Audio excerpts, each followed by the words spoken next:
Okay, hello everyone. What's up? It's 2024 now, and hopefully it'll be a good year. Hopefully it'll be better than last year.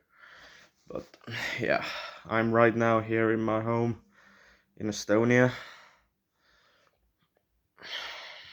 and today what I want to talk to you all about is the most likely result of the war in Ukraine that's gonna happen in Russia, and that is the upcoming Russian Civil War. And I want to discuss many points why it's the most likely outcome of the Russo-Ukrainian war when Russia is either defeated fully there or it is just forced to pull all of its soldiers out of Zaporizhia, Kherson Oblast, Donbass, Luhansk Oblast, and Crimea because of the slowly growing unrest in Russia about the war. Unfortunately, there isn't enough unrest yet for it to become a problem for the Russian government, but it is there and it is growing, thankfully. And I'm gonna try to discuss as many points as I can think of right now as to why a civil war is most likely gonna break out in Russia after the war. And yeah, well, the first reason why it is most likely to break out is because of Vladimir Putin's iron grip on power. And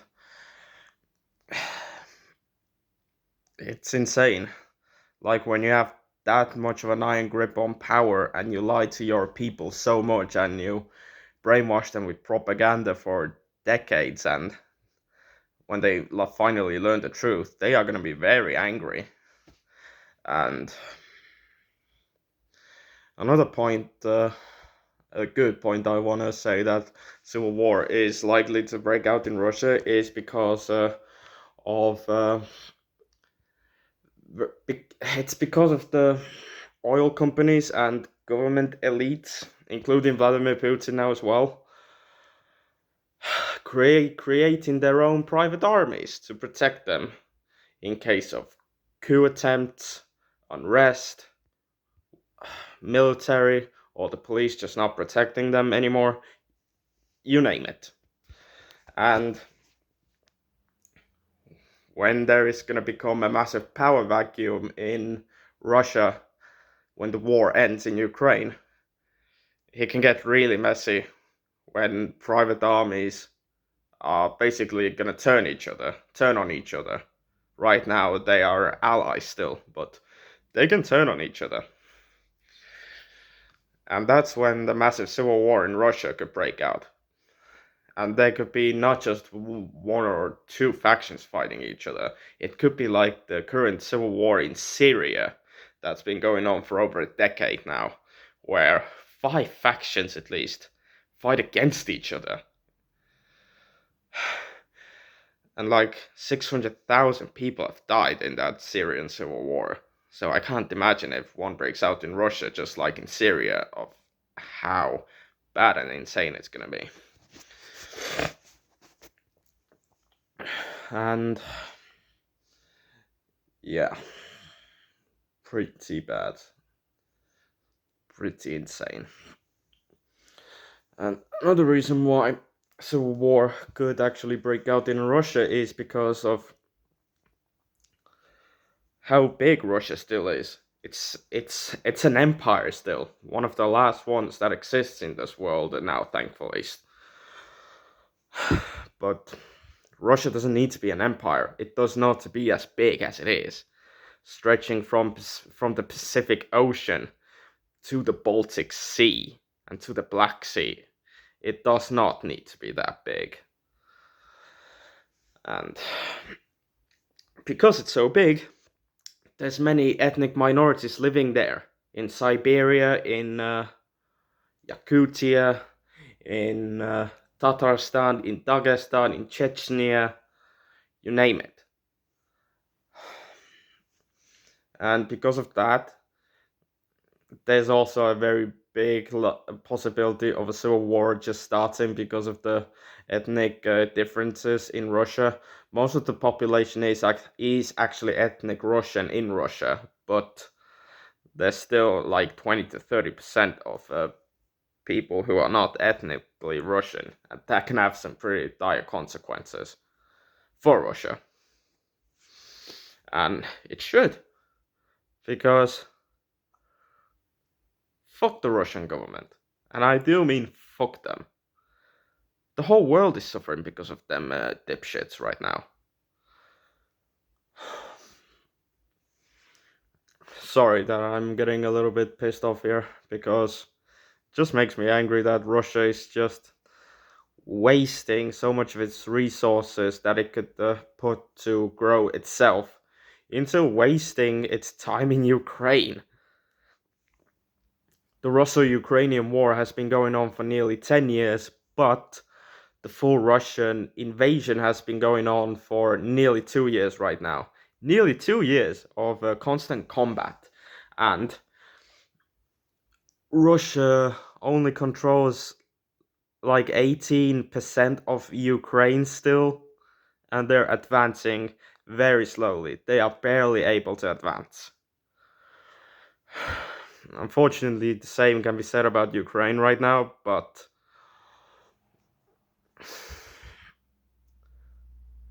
Russia isn't any better. They're actually worse. They aren't actually getting any strategic wins anymore. And they just waste their soldiers, not giving a shit about them. Russia has like 300,000 dead, probably, at least, now in the full-scale Russian invasion alone. Which is insane. Any other country that would have that many fatalities in that amount of time would have gone like, okay, we need to stop. We need to stop the war. This was excuse me. This was a mistake. Okay, sorry, I got a little bit off topic here, but another reason why the Russian Civil War could actually break out in Russia is because it's a dictatorship. It pretends to be a democracy, but in reality, it's a dictatorship where power is shared, where Vladimir Putin has all of the power, basically, but it is still shared within between like 10 to 20 people, I'd say. We'll probably never know how many people, but I estimate it to be 10, between 10 and 20 people who share the power, like of what to do within the country and with the military. I think you understand my point. And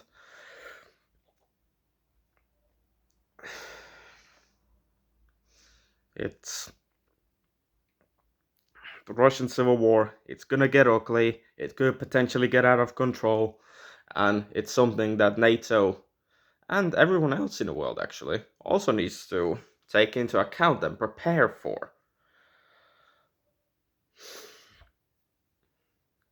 Because if the civil war in Russia lasts very long, NATO could potentially intervene in it to end it, like they did in Yugoslavia in 1995 and 1999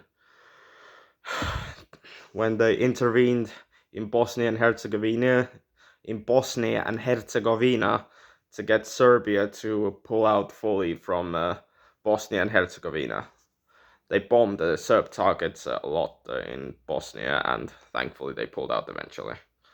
And in Kosovo in 1999, Serbia also was doing an ethnic cleansing and a war there.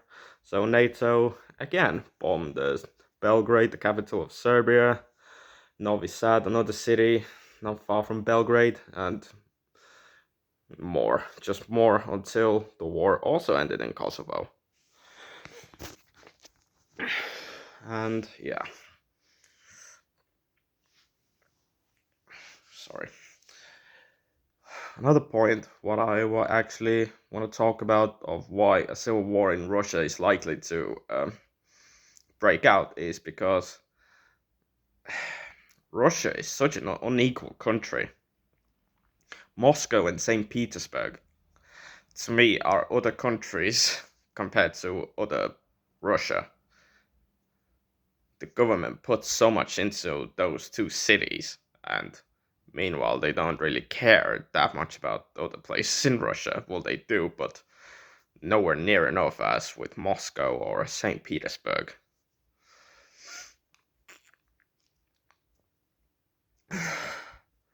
Like the unrest that can grow eventually in Russia, I cannot even imagine it. I cannot even imagine how big it's gonna be.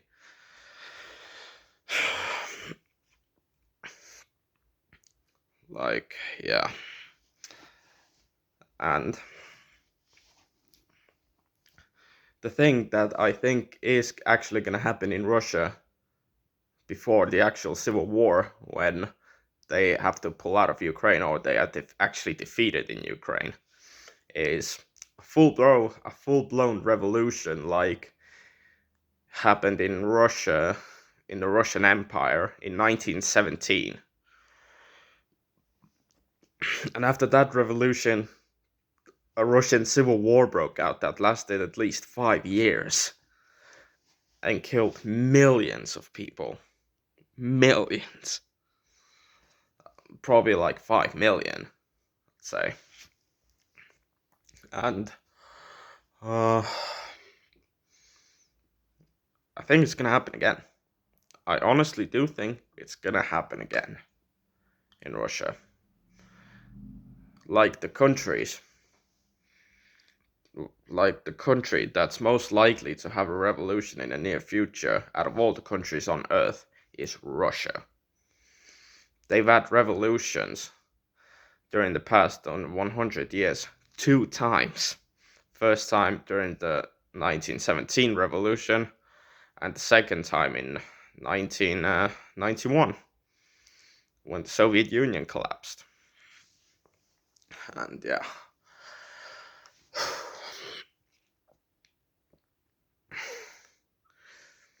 Basically, the events that leaded up to the 1917 revolution in the Russian Empire is World War. It was during World War One. During World War One, Germany and Austro-Hungary teamed up against everyone else, the Allied powers, Russian Empire, France, UK, you name it. And at first Germany and others made good progress with the front lines, but then it turned into trench warfare for many years, and the front line barely moved in World War One, and that's when massive unrest happened in the Russian Empire, and there was a famine going on there as well at the same time. Like, what the hell, a famine in Russia?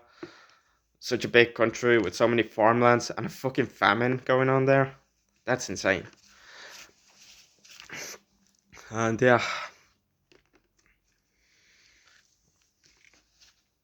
people were so unhappy of how Russian Empire handled World War One, and that's what led to the 1917 revolution, and the Russian Empire just collapsed. And one big catalyst that led to the 1991 Soviet Union dissolution collapse is the Soviet-Afghan War. The Soviet-Afghan War started in 1979 when its leader Leonid Brezhnev demanded that Soviet troops need to invade Afghanistan, and they stayed there for basically 10 years. And the Soviet-Afghan War became very unpopular within the Soviet Union within the 1980s. That people just started protesting and demanding for it to end, wanting it to end, because Soviet Union was having so many problems then with economy, wives, husbands being mobilized, sent to that pointless war. And yeah, when that war ended,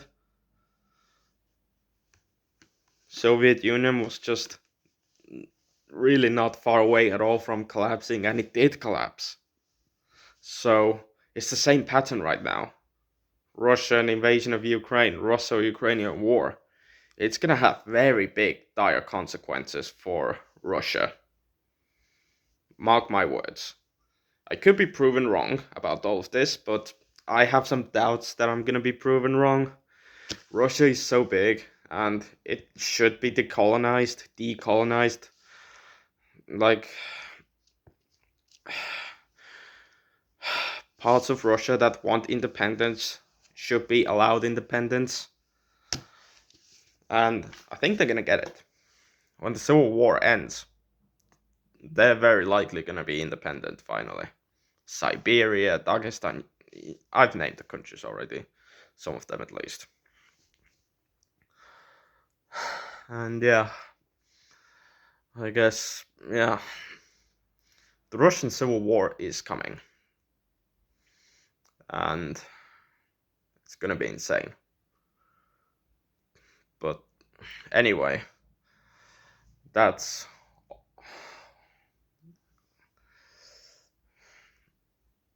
like, yeah.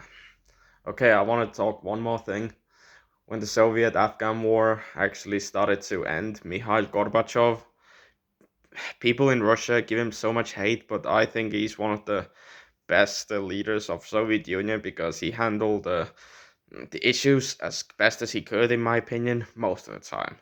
He did do some bad stuff like the Vilnius massacre when the Soviet Union wanted to, when so many countries wanted to gain their independence from the Soviet Union. So yeah. But Mikhail Gorbachev was one of the leaders who was like, all right, we've got to end the Soviet-Afghan war. And I think the same is going to happen in Russia. When Putin dies or is overthrown or just resigns from power, I doubt he'll do that. He'll try to hold on to it as much as he can. But when Putin is no longer at the throne of the Kremlin, Russia, and someone else replaces him, I think that person actually might be like, we've got to end this. We should not be doing this. And I think that's when all of the events are going to start to unfold, like the independence of countries and stuff. And yeah. But anyway, this is all I had for you today to discuss and say.